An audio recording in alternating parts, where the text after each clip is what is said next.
Bismillahirrahmanirrahim. Assalamualaikum warahmatullahi wabarakatuh. Perkenalkan, kami dari kelompok 5 yang beranggotakan saya sendiri, Devi Yuswika Dani, Devita Nurlia Samsiana, Frendi Aditya Paladana, Ersa Amalia Putri, dan Fitriana Mustika Dewi. Di sini kami akan menjelaskan hasil kerja kelompok kami mengenai teknik dan instrumen pengumpulan data. Oke, di sini nanti kita akan belajar mengenai teknik dan juga instrumen pengumpulan data. Yang pertama ada teknik wawancara, yang kedua ada teknik observasi, dan yang ketiga ada teknik angket atau kuesioner.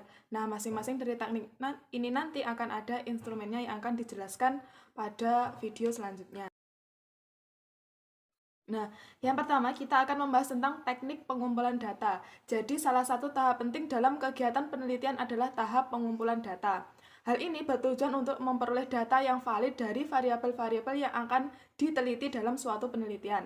Dalam penelitian kuantitatif, dari variabel penelitian berbentuk data kuantitatif atau angka. Nah, pada prinsipnya, pengumpulan data yang berfungsi untuk mentransformasikan fakta menjadi sebuah data dan diolah dan dianalisis sehingga nantinya dapat menjawab pertanyaan yang menjadi acuan penelitian tersebut. Nah, pengumpulan data dapat dilakukan dengan berbagai cara tergantung dari tujuan penelitian yang akan dilakukan. Bisa juga pengumpulan data itu bisa juga dipertimbangkan antara tersedianya waktu dan juga tenaga dan biaya. Dalam suatu penelitian, memungkinkan seseorang itu memakai tidak hanya satu metode atau teknik saja untuk mengumpulkan data, tetapi mereka itu juga bisa menggunakan 2-3 metode untuk mengumpulkan data. Oleh karena itu, dalam menentukan teknik apa yang cocok dalam pengumpulan data harus melalui pertimbangan yang matang, harus disesuaikan dengan tujuan penelitian yang akan dicapai. Selanjutnya, dalam pengumpulan data itu tidak hanya dapat dilakukan oleh peneliti itu sendiri, tetapi mereka dapat menggunakan bantuan orang lain untuk membantu mengumpulkan data atau biasa disebut tenaga pengumpul atau asisten lapangan. Nah, sebelum melaksanakan tugas pengumpulan data, tenaga pengumpul data atau asisten lapangan terlebih dahulu memahami dengan benar sebuah tujuan penelitian yang akan dicapai, variabel yang akan dikumpulkan, atau datanya, dan karakteristik penelitian sebagai responden dan instrumen yang akan digunakan sebagai alat pengumpul data. Nah, selanjutnya itu ada beberapa teknik pengumpulan data yang biasa digunakan untuk mengumpulkan data atau yang biasa digunakan untuk penelitian. Teknik pengumpulan data ini disesuaikan dengan karakteristik variabel yang akan dikumpulkan datanya dan juga disesuaikan dengan instrumen yang akan digunakan sebagai alat pengumpulan data. Adapun teknik-teknik pengumpulan data ini meliputi wawancara, observasi, dan angket atau kuesioner. Biasanya, setiap teknik pengumpulan data ini menggunakan instrumen atau alat pengumpul yang berbeda-beda. Jadi, tergantung teknik yang digunakan. Setiap teknik yang digunakan pasti menggunakan instrumen yang berbeda-beda pula. Seperti contoh, teknik wawancara itu instrumennya biasanya menggunakan pedoman wawancara. Untuk teknik observasi itu biasanya menggunakan tabel observasi atau pedoman observasi. Sedangkan untuk teknik kuesioner atau angket biasanya menggunakan daftar pertanyaan, kuesioner, skala sikap, atau skala penilaian sebagai instrumennya. Nah, penjelasan dari teknik-teknik di atas akan dijelaskan lebih jelas pada video selanjutnya.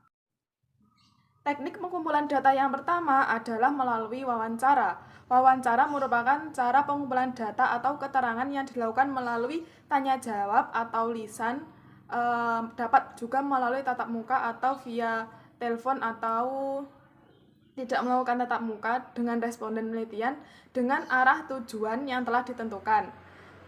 Data dari variabel penelitian diperoleh dari jawaban-jawaban yang dikemukakan oleh responden. Dalam penelitian kuantitatif terdapat 2 jenis wawancara. Yang pertama ada wawancara terstruktur dan yang kedua ada wawancara yang tidak terstruktur. Wawancara terstruktur. Jadi wawancara terstruktur itu dapat disebut juga dengan wawancara terpimpin atau wawancara yang sistematik.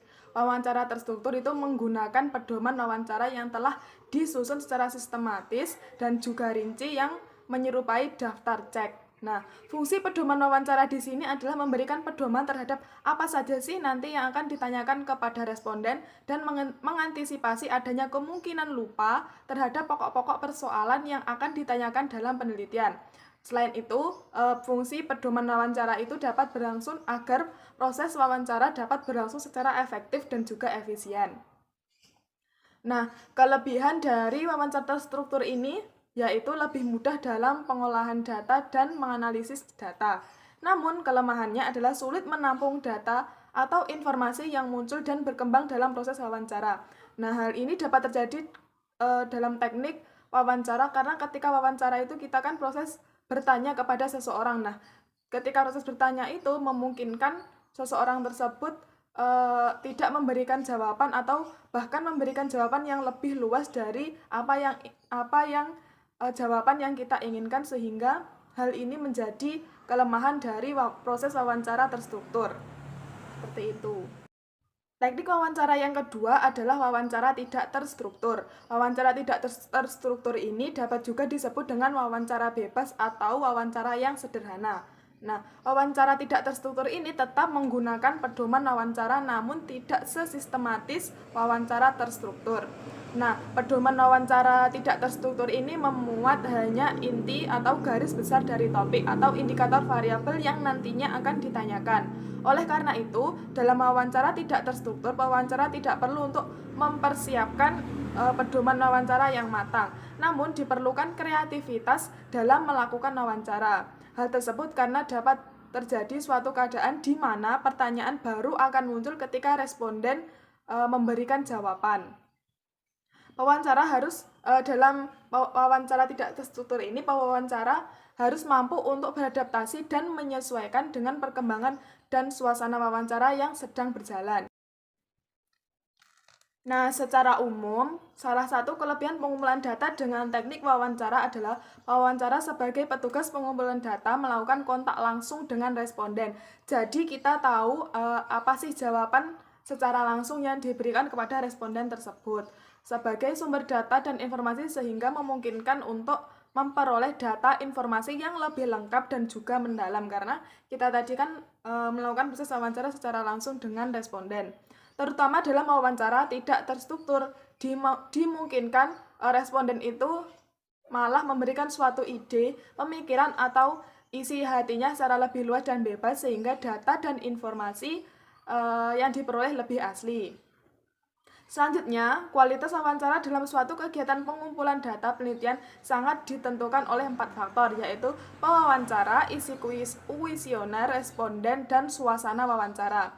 Keempat faktor tersebut sangat mempengaruhi oleh kemampuan wawancara dalam aspek pemahaman terhadap isi kuesioner, pemahaman terhadap sifat-sifat atau karakteristik responden, dan kemampuan dalam mengendalikan suasana wawancara. Fokus perhatian responden dapat dipelihara dan dipertahankan apabila isi kuesioner yang disampaikan dengan cara yang menarik dan mudah untuk dipahami. Selain itu, kita sebagai peneliti atau pewawancara harus menyesuaikan dan memahami terhadap adanya budaya setempat agar dapat menyesuaikan dengan maksimal, sehingga suasana dalam proses wawancara berlangsung menyenangkan dan sesuai dengan apa tujuan yang nantinya ingin kita capai. Oke, baiklah teman-teman, di sini saya akan melanjutkan presentasi dari Mbak Devi, yaitu kita akan membahas tentang pengumpulan data observasi dan pengumpulan data angket atau kuesioner. Untuk yang pertama, saya akan membahas tentang pengumpulan data observasi. Nah, observasi sendiri itu memiliki beberapa pengertian yang dikemukakan oleh beberapa ahli. Yang pertama ada Nasution, itu menyatakan bahwa observasi itu adalah dasar semua ilmu pengetahuan. Para ilmuwan hanya dapat bekerja berdasarkan data, yaitu fakta mengenai dunia kenyataan yang diperoleh melalui observasi. Nah, untuk yang selanjutnya itu ada pendapat dari Mursal yang menyatakan bahwa melalui observasi peneliti belajar tentang perilaku dan makna dari perilaku tersebut. Jadi, dari beberapa pengertian tadi kita dapat menyimpulkan bahwa observasi itu merupakan sebuah kegiatan penelitian yang mana peneliti itu melakukan pengamatan secara langsung di lapangan untuk mendapatkan data penelitian yang diharapkan. Nah, Untuk yang selanjutnya kita akan membahas tentang objek penelitian observasi menurut Spritly. Nah, menurut beliau itu terdapat 3 objek penelitian. Yang pertama ada tempat di mana interaksi dalam situasi sosial sedang berlangsung. Yang kedua ada pelaku atau orang yang sedang memainkan peran tertentu. Dan yang ketiga ada aktivitas atau kegiatan yang dilakukan dalam situasi sosial yang sedang berlangsung. Jadi, ketika kita melakukan sebuah penelitian observasi, objek yang diperlukan itu meliputi tempat di mana kegiatan observasi itu akan dilakukan. Dan yang kedua ada pelaku ataupun observe yang akan diamati ataupun diobservasi. Dan yang ketiga ada aktivitas atau kegiatan yang dilakukan di mana kegiatan tersebut menjadi fokus penelitian observasi yang dilakukan. Lalu untuk yang selanjutnya itu ada hal-hal yang perlu diperhatikan dalam melakukan penelitian observasi.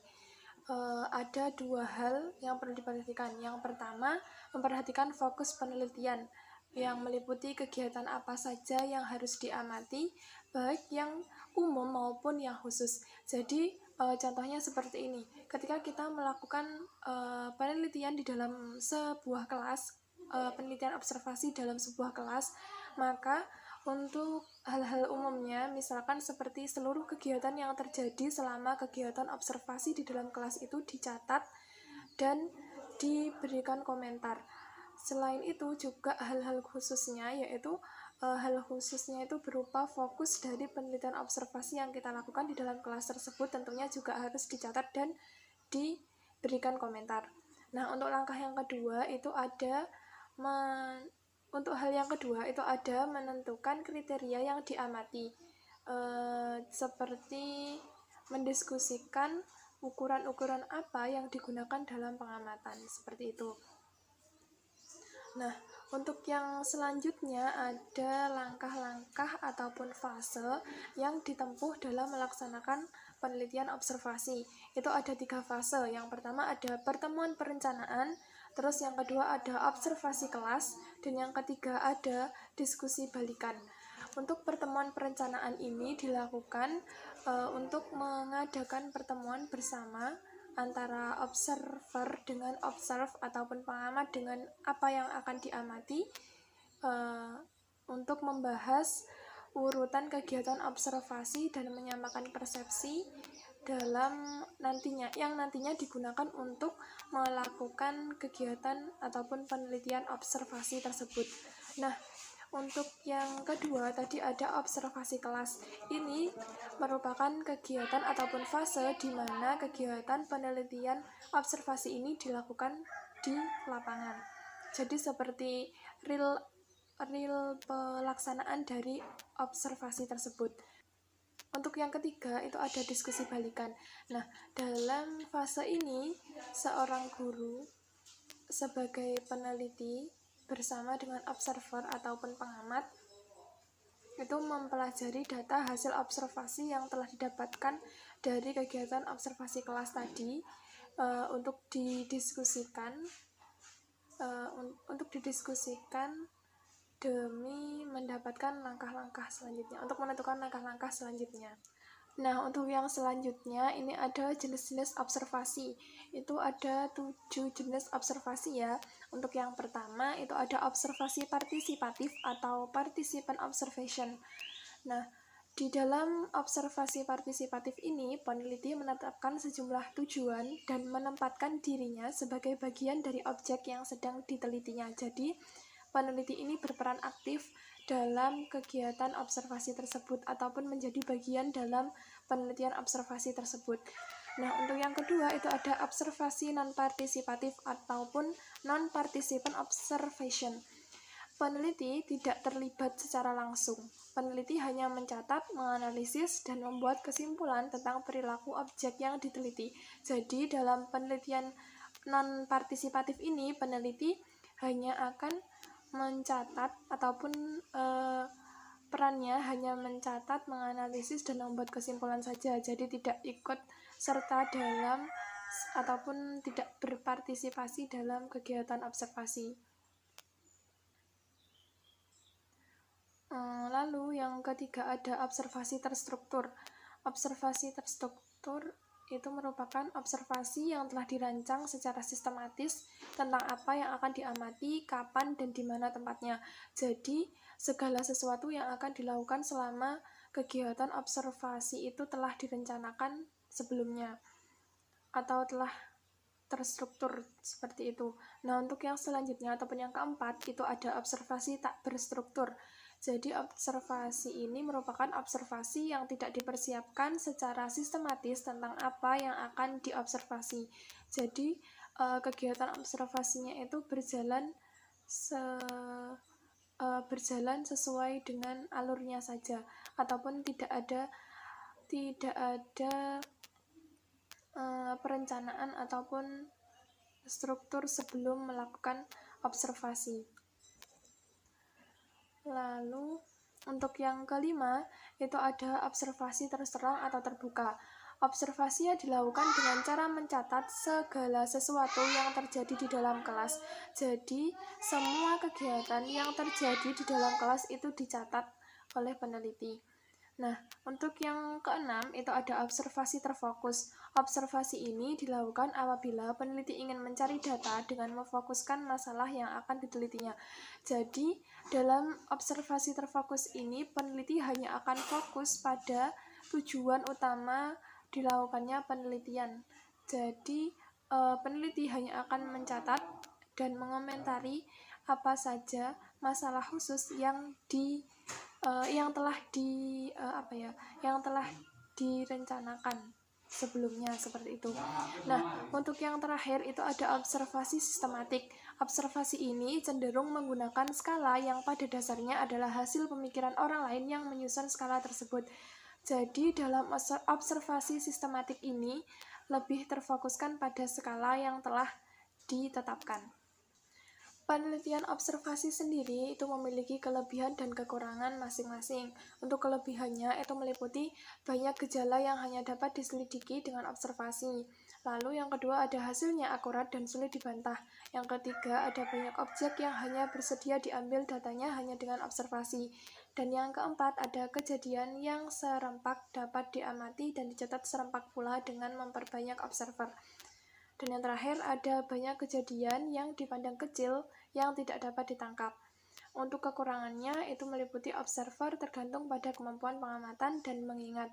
Kelemahan-kelemahan observer dalam pencatatan, banyak kejadian dan keadaan objek yang sulit diobservasi, terutama yang menyangkut kehidupan pribadi yang sangat rahasia. Dan yang terakhir ada observer sering menjumpai observe yang bertingkah laku baik dan menyenangkan karena tahu bahwa ia sedang diobservasi. Jadi untuk kekurangannya, jika observe itu tahu jika dia sedang diobservasi, maka dia akan menunjukkan perilaku-perilaku yang baik saja. Jadi pada intinya akan kurang natural seperti itu. Nah, teman-teman, untuk yang selanjutnya kita akan membahas tentang pengumpulan data angket ataupun kuesioner.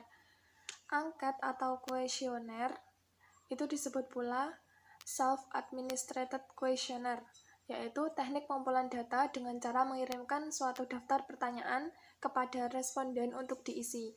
Nah, untuk pengumpulan data dengan angket, subjeknya harus menjawab pertanyaan dengan menulis atau menandai jawaban pada lembaran yang telah disediakan atau lembar angket sesuai dengan perintah yang ada di lembar angket tersebut.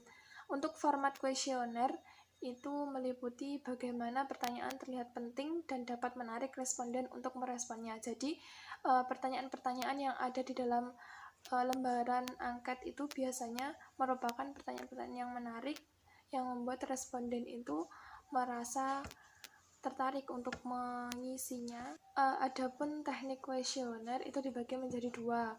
Ada yang kuesioner terbuka atau open-end items, dan juga ada kuesioner tertutup atau closed-end items. Untuk kuesioner terbuka sendiri itu merupakan kuesioner di mana pertanyaan-pertanyaan yang dituliskan tidak disediakan jawaban pilihan, sehingga responden dapat bebas atau terbuka luas untuk menjawabnya sesuai dengan pendapat atau pandangan dan pengetahuannya. Jadi biasanya untuk kuesioner terbuka itu isinya ataupun modelnya adalah pertanyaan-pertanyaan essay. Jadi untuk respondennya itu bisa memilih ataupun memberikan jawaban secara luas tanpa ada batasan, jadi sesuai dengan apa yang ingin mereka sampaikan, seperti itu. Nah, untuk kuesioner tertutup itu merupakan kuesioner di mana pertanyaan-pertanyaan yang dituliskan telah disediakan jawaban pilihan, sehingga responden tinggal memilih salah satu dari jawaban yang telah disediakan. Jadi, untuk kuesioner tertutup ini biasanya isinya seperti yang pilihan ganda ataupun menjodohkan ataupun milih benar atau salah yang seperti itu. Biasanya kan kalau pilihan jawabannya sudah disediakan seperti itu, maka akan membuat responden itu tidak akan melebar pembahasannya ataupun mereka hanya akan terfokus pada pilihan jawaban tersebut. Jadi mereka tidak bisa secara luas untuk menjawab pertanyaan-pertanyaan yang ada di angket tersebut. Adapun pengumpulan data angket atau observasi itu juga memiliki kelebihan dan kekurangan tersendiri. Adapun kelebihannya itu meliputi dapat dikirimkan atau diberikan kepada sejumlah besar orang pada waktu yang bersamaan. Jadi lembaran angket yang sudah dibuat itu bisa disebarluaskan kepada orang-orang dalam jumlah yang besar dan dalam waktu yang bersamaan pula. Jadi untuk waktu dan juga jumlah respondennya itu tidak terhingga ataupun bisa dibatasi sendiri oleh peneliti. Untuk yang kekurangannya itu ada meliputi ambigu, tidak dapat diklarifikasi, dan responden tidak memiliki kesempatan untuk memperluas atau bereaksi secara verbal untuk pertanyaan yang menarik atau penting. Jadi terkadang pertanyaan yang ada dalam lembaran angket itu ada yang dirasa ambigu ataupun membuat respondennya itu merasa kebingungan seperti itu. Nah, untuk hal-hal yang seperti itu maka tidak dapat diklarifikasi oleh peneliti karena biasanya angket itu sudah dibuat sedemikian rupa, jadi tugas responden itu hanya mengisi sesuai dengan apa yang ingin mereka sampaikan saja. Lalu untuk yang selanjutnya itu ada item pada kuesioner. Untuk item pada kuesioner sendiri itu dibagi menjadi dua kelompok. Ada item pilihan dan juga ada item pasokan. Untuk item pilihan itu ada 3, yaitu ada pilihan ganda yang berupa pertanyaan-pertanyaan pilihan ganda seperti biasanya ada pilihan A, B sampai C ataupun terkadang sampai dengan E. Nah, untuk yang selanjutnya ada benar salah. Itu merupakan pertanyaan yang mana nanti responden itu diminta untuk memberikan jawaban benar antara benar dan juga salah. Nah, untuk yang selanjutnya itu ada item menjodohkan. Jadi nanti respondennya itu diminta untuk menjodohkan beberapa hal yang sudah disediakan dalam lembar angket tersebut. Nah, untuk yang item pasokan sendiri itu meliputi jawaban singkat atau jawaban pertanyaan isai. Jadi nanti responden diberikan angket ataupun lembaran angket yang berisi pertanyaan isai. Jadi respondennya itu diminta untuk mengisi ataupun menjawab soal isai tersebut. Selanjutnya adalah teknik penyusunan instrumen pengumpulan data. Nah, menyusun instrumen merupakan langkah yang penting dalam suatu penelitian. Instrumen berfungsi sebagai alat bantu dalam mengumpulkan data yang diperlukan. Nah, bentuk instrumen berkaitan dengan metode pengumpulan data. Misalnya, metode wawancara menggunakan instrumen berupa pedoman wawancara, seperti yang telah kita bahas di awal tadi. Kemudian ada angket atau kuesioner. Instrumen penelitiannya ya berupa angket atau kuesioner, dan metode observasi instrumennya bernama checklist atau pedoman observasi. Selanjutnya, menyusun instrumen pada dasarnya adalah menyusun alat evaluasi, karena mengevaluasi adalah memperoleh data tentang sesuatu yang akan diteliti, dan hasil yang diperoleh dapat diukur dengan menggunakan standar yang ditentukan sebelumnya oleh peneliti. Nah, instrumen pengumpulan data yang akan dibahas dalam video ini ada bentuk instrumen wawancara, bentuk instrumen observasi, dan bentuk instrumen angket dan juga kuesioner. Sekarang kita membahas tentang cara menyusun instrumen penelitian. Yang pertama, pengertian instrumen penelitian. Menurut Winarno, instrumen penelitian adalah alat-alat yang digunakan untuk memperoleh atau mengumpulkan data dalam rangka memecahkan masalah penelitian atau mencapai tujuan penelitian. Pendapat lain diungkapkan oleh Sugiono yang menyatakan bahwa instrumen penelitian adalah suatu alat yang digunakan untuk mengukur fenomena alam maupun sosial yang diamati. Secara spesifik, semua fenomena ini disebut dengan variabel penelitian. Sedangkan menurut Sangaji, instrumen adalah alat bantu pada waktu penelitian menggunakan suatu metode. Dari beberapa pendapat para ahli di atas dapat disimpulkan bahwa instrumen penelitian adalah suatu alat bantu yang digunakan pada waktu penelitian yang bertujuan untuk memecahkan masalah penelitian, dalam hal ini mengukur variabel penelitian dengan menggunakan suatu metode. Selanjutnya, instrumen yang digunakan dalam penelitian kuantitatif biasanya ada angket atau kuesioner, ada interview atau wawancara, observasi atau pengamatan. Nah, pembahasan kita yang pertama, instrumen interview atau wawancara. Apa sih interview atau wawancara? Interview atau wawancara adalah percakapan orang per orangan dan wawancara kelompok. Percakapan ini dilakukan oleh kedua belah pihak, yaitu peneliti sebagai pewawancara dan subjek sebagai informan. Wawancara dilakukan oleh peneliti digunakan untuk menilai keadaan seseorang, misalnya untuk mencari data tentang variabel, latar belakang murid, orang tua, pendidikan, perhatian, sikap terhadap sesuatu. Selanjutnya, terdapat dua jenis wawancara. Yang pertama ada wawancara terstruktur dan yang kedua adalah wawancara tidak terstruktur. Yang pertama, ciri-ciri dari wawancara terstruktur. Yang pertama, kata-kata dalam pertanyaan sudah ditentukan. Yang kedua, pilihan jawaban sudah terfokus. Yang ketiga, bentuk sejenis angket. Yang keempat, situasi sangat formal.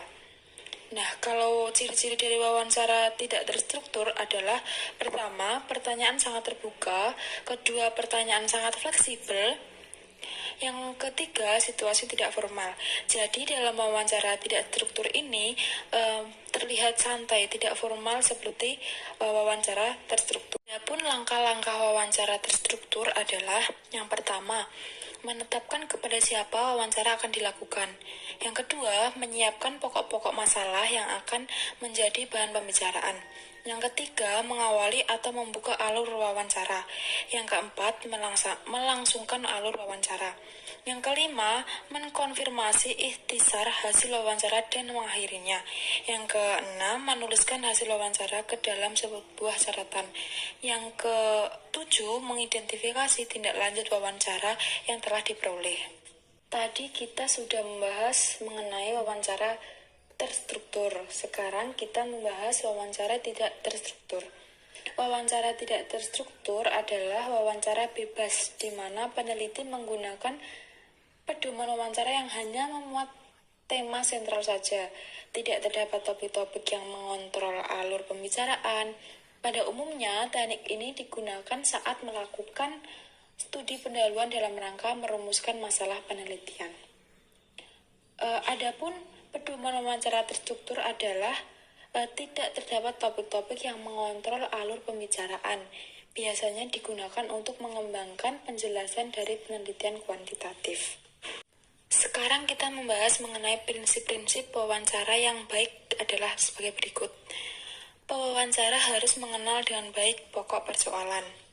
Yang kedua, pewawancara harus mencoba menggunakan teknik-teknik untuk membujuk responden untuk menguraikan apa yang telah terjadi. Yang ketiga, pewawancara harus mengulas catatan-catatan di lapangan dan langsung membuat perbaikan untuk itu juga jika diperlukan. Yang keempat, ucapan terima kasih disampaikan kepada responden pada akhir wawancara. Dari keempat pembahasan tersebut, itu adalah prinsip-prinsip dalam melakukan wawancara yang baik. Sekarang kita masuk pada pembahasan inti, yaitu bagaimana kita mengembangkan instrumen penelitian atau langkah-langkah pengembangan instrumen penelitian. Yang pertama, berdasarkan sintesis dari teori-teori yang dikaji tentang suatu konsep dari variabel yang hendak diukur, kemudian dirumuskan konstruk dari variabel tersebut.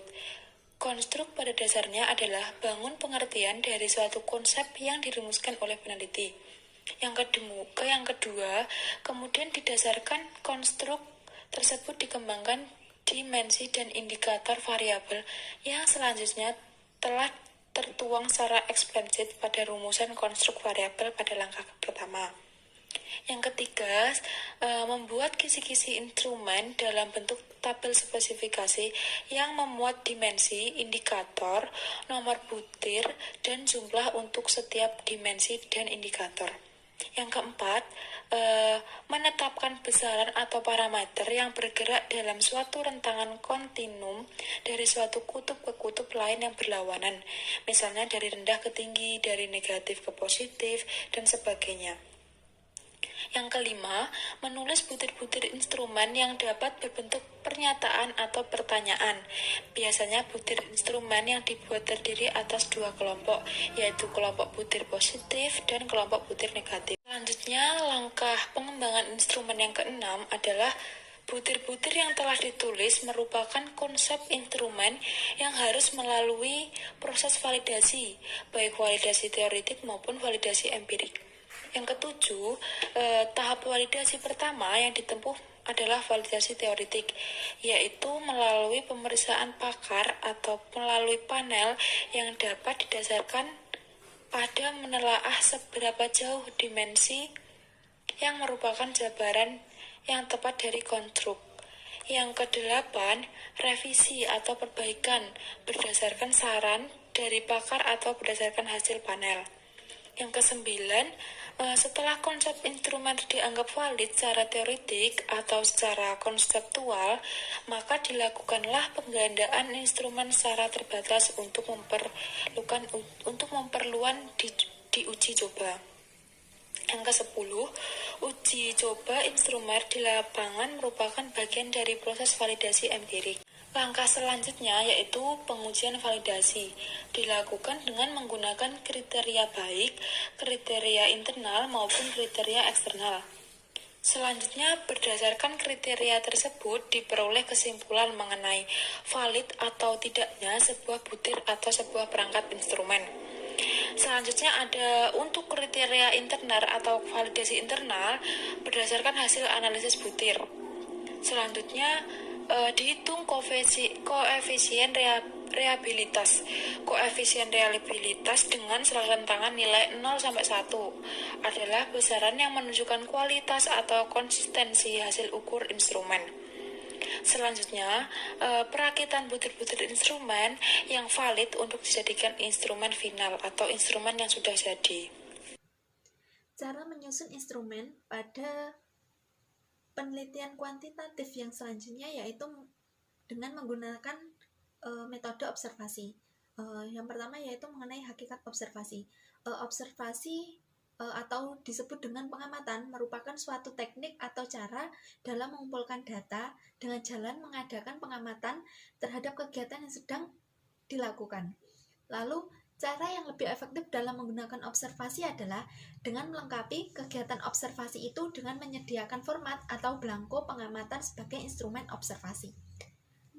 Lalu, selanjutnya yaitu melakukan observasi pada dasarnya adalah pekerjaan mengamati. Mengamati di sini maksudnya adalah mengamati dalam arti intent, tidak sekedar asal melihat, tetapi mengamati kejadian-kejadian yang tidak saja terjadi satu persatu, tetapi bisa juga terjadi secara bersamaan.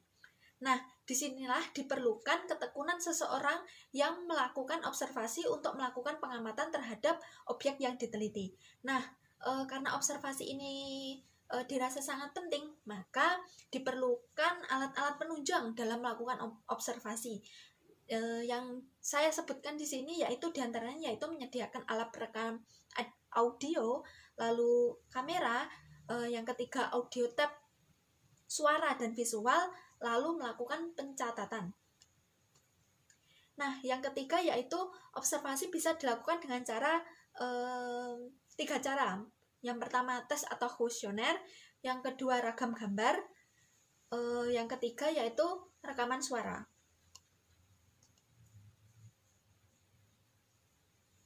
Nah, dalam observasi ini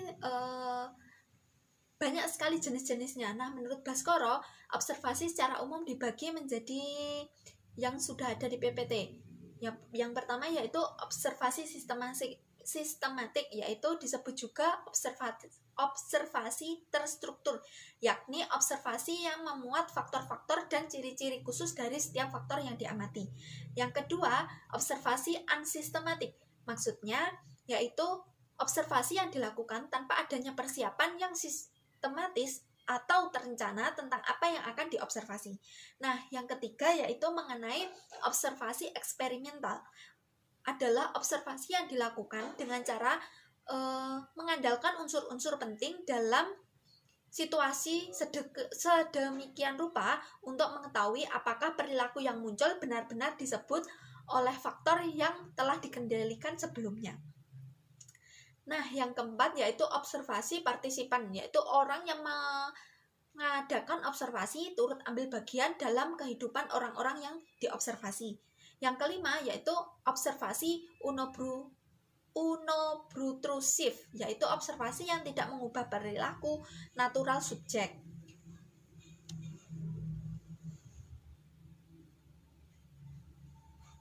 Setelah jenis observasi selanjutnya yaitu mengenai fungsi dan tujuan observasi. Nah, tujuan dari observasi yaitu berupa deskripsi, melahirkan teori dan hipotesis pada penelitian kualitatif, atau menguji teori dan hipotesis pada penelitian kuantitatif. Yang kedua yaitu fungsi observasi. Secara lebih rinci dijelaskan bahwasanya fungsi observasi terdiri dari deskripsi, mengisi, dan memberikan data yang dapat digeneralisasikan. Deskripsi berarti observasi digunakan untuk menjelaskan, memberikan, dan merinci gejala yang terjadi, seperti seorang laboran menjelaskan prosedur kerja atom hidrogen, atau ahli komunikasi dalam menjelaskan secara rinci prosedur kerja di stasiun televisi, misal ini. Dan mengisi data memiliki maksud bahwa observasi yang dilakukan berfungsi melengkapi informasi ilmiah atas gejala sosial yang diteliti, melakukan teknik-teknik penelitian, dan memberikan data yang dapat digeneralisasikan. Maksudnya adalah setiap kegiatan penelitian sehingga mengakibatkan respon atau reaksi dari subjek amatan. Bismillahirrahmanirrahim. Assalamualaikum warahmatullahi wabarakatuh. Saya Frendi Aditya Pradana akan menjelaskan mengenai penyusunan instrumen, khususnya instrumen angket. Pada pembahasan sebelumnya itu sudah dijelaskan mengenai kuesioner atau angket. Kita review kembali, yaitu kuesioner ialah nama lain dari angket atau self-administered questionnaire, adalah teknik pengumpulan data dengan cara mengirimkan daftar pertanyaan kepada responden untuk diisi. Berdasarkan cara menyusun pertanyaannya, kuesioner itu dibagi menjadi dua, yaitu ada kuesioner terbuka dan juga ada kuesioner tertutup. Adapun kuesioner terbuka yaitu di mana pertanyaan-pertanyaan yang dituliskan harus diisi oleh responden dengan bebas, artinya tidak ada keterkaitan, tidak ada pembatasan jawaban dari responden. Kelebihan dari kuesioner terbuka ialah yang pertama, penyusunannya sangat mudah. Yang kedua yaitu kebebasan yang diberikan kepada responden dalam mengisi kuesioner, karena mengingat kuesioner terbuka ini tidak dibatasi dalam hal jawabannya. Sedangkan kelemahan dari kuesioner terbuka ini ialah dari peneliti tersebut akan sangat sulit untuk mengolah dan mengelompokkan jawaban dari responden, sehingga akan banyak memakan waktu dalam hal pengolahan datanya. Dan kemudian di peneliti juga akan timbul rasa bosan karena harus membaca satu persatu jawaban dari responden. Kemudian berdasarkan cara menyusun pertanyaannya, kuesioner yang kedua yaitu kuesioner tertutup. Adapun kuesioner atau angket tertutup yaitu pertanyaan-pertanyaan yang dituliskan dijawab oleh responden dengan jawaban yang telah disediakan oleh peneliti. Dalam hal ini, jawaban-jawaban tersebut telah ada dan responden tinggal memilih apa jawaban yang telah disediakan tersebut. Adapun kelebihan dari kuesioner tertutup di sini adalah untuk peneliti dalam mengolah jawabannya itu sangat mudah, sehingga peneliti tersebut jika responden sudah mengisi data itu akan otomatis terkelompok dengan sendirinya. Sedangkan untuk kelebihan untuk responden yaitu mudah dalam memilih jawaban dan juga waktu yang relatif singkat dalam mengisi jawaban. Sedangkan kelemahan dari kuesioner tertutup ini yaitu untuk peneliti penyusunannya perlu berhati-hati agar tidak menimbulkan dua makna atau makna yang ganda. Dan juga kelemahan untuk responden yaitu kebebasan dalam menjawab ini tidak diberikan.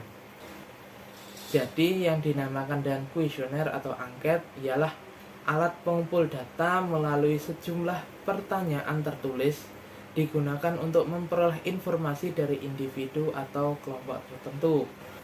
Orang yang dituju atau narasumber dalam kuesioner ini disebut dengan responden. Responden diharuskan mengisi atau menjawab pertanyaan-pertanyaan dalam angket atau kuesioner yang telah disediakan, yang mana hasil dari jawaban responden tersebut akan digunakan sebagai laporan mengenai penelitian yang diteliti. Terdapat beberapa alasan mengapa angket atau kuesioner ini digunakan dalam pengumpulan data. Yang pertama yaitu kuesioner digunakan untuk mengukur variabel yang bersifat faktual. Kemudian kuesioner digunakan untuk memperoleh informasi yang relevan dengan tujuan penelitian. Dan yang terakhir, kuesioner memungkinkan peneliti untuk memperoleh informasi dengan validitas dan reliabilitas yang tinggi. Dalam menyusun kuesioner terdapat beberapa hal yang harus diketahui oleh peneliti terlebih dahulu. Tahapan ini memudahkan peneliti dalam menentukan instrumen yang akan dipilih dalam penelitian. Yang pertama tahapan yaitu identifikasi variabel-variabel yang diteliti. Kemudian variabel tersebut dijabarkan ke dimensi. Adapun pengertian dimensi di sini yaitu indikator ataupun variabel yang dikaji dalam suatu penelitian yang bertujuan untuk memberikan arahan mengenai pengukurannya. Jadi dimensi di sini yaitu dilihat dari seberapa banyak seorang peneliti dalam sudut pandangnya. Jadi kadang ada satu sudut pandang saja, kemudian dua sudut pandang, dan seterusnya. Kemudian tahapan yang ketiga yaitu mencari indikator dari setiap dimensi variabel. Yang keempat, mendeskripsikan kisi-kisi instrumen yang akan digunakan. Yang kelima, merumuskan item-item pertanyaan. Dan yang keenam yaitu menyiapkan petunjuk pengisian instrumen. Menurut Arifin, terdapat beberapa langkah-langkah dalam menyusun sebuah angket ataupun kuesioner. Yang pertama yaitu menyusun kisi-kisi angket. Yang kedua, menyusun pertanyaan dan juga jawaban yang diinginkan. Yang ketiga, membuat pedoman atau petunjuk cara menjawab pertanyaan sehingga mempermudah responden untuk menjawabnya. Yang keempat, jika angket tersebut sudah tersusun dengan baik, maka perlu diadakan uji coba terlebih dahulu, sehingga dapat diketahui kelebihan maupun kekurangan dari angket tersebut. Kemudian yang kelima, angket yang sudah diuji coba dan terdapat kelemahan, maka perlu diadakan revisi, baik dilihat dari bahasa pertanyaannya maupun jawabannya. Dan yang keenam yaitu angket digandakan dengan jumlah sesuai dengan jumlah respondennya. Selain itu, masih menurut Arifin, ditambahkan bahwa beberapa hal yang harus diperhatikan dalam penyusunan dan penyebaran angket, yaitu yang pertama, setiap pertanyaan harus menggunakan bahasa yang baik dan benar, jelas, singkat, tepat, dan mudah dimengerti oleh responden. Yang kedua, jangan sampai dalam membuat angket atau pertanyaan itu menggunakan pertanyaan-pertanyaan yang menjurus ke jawaban. Yang ketiga, jangan menggunakan dua kata sangkal dalam satu kalimat pertanyaan. Yang keempat, menghindari pertanyaan berlaras dua. Yang kelima, buatlah pertanyaan tersebut tepat pada sasarannya. Yang keenam, jika terdapat angket yang tidak diisi, maka peneliti harus membagikan angket lagi kepada responden yang lain sebanyak yang tidak menjawab angket tersebut. Yang ketujuh, dalam menyebarkan angket hendaknya dilampirkan surat pengantar angket.